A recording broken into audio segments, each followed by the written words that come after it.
kung tayo ay hindi magiging mapagpasalamat sa mga bagay na ito, masyado tayong ingrato.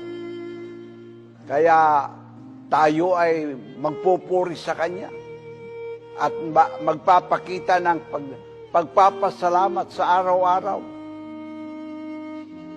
Halimbawa, tayo ay nagkakasala pagka hindi tayo magpasalamat sa isang tao na nagbigay sa atin ng mabuti.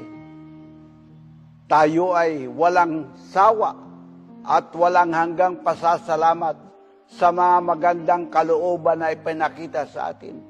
Pero sa Diyos, ang ibinibigay sa atin, hindi lang buhay, kundi yung pantustos sa ating buhay at lakas. Kaya dapat tayo laging nagpapasalamat sa Diyos. Dahil kung tutusin, ang ating pagpapasalamat ay bawat segundo. Bakit? Bawat segundo'y tumatanggap tayo ng hangin mula sa Diyos na siya nating ikinabubuhay at bigay ng lakas sa atin. Hindi tayo makakapaghanap buhay kung wala tayong lakas.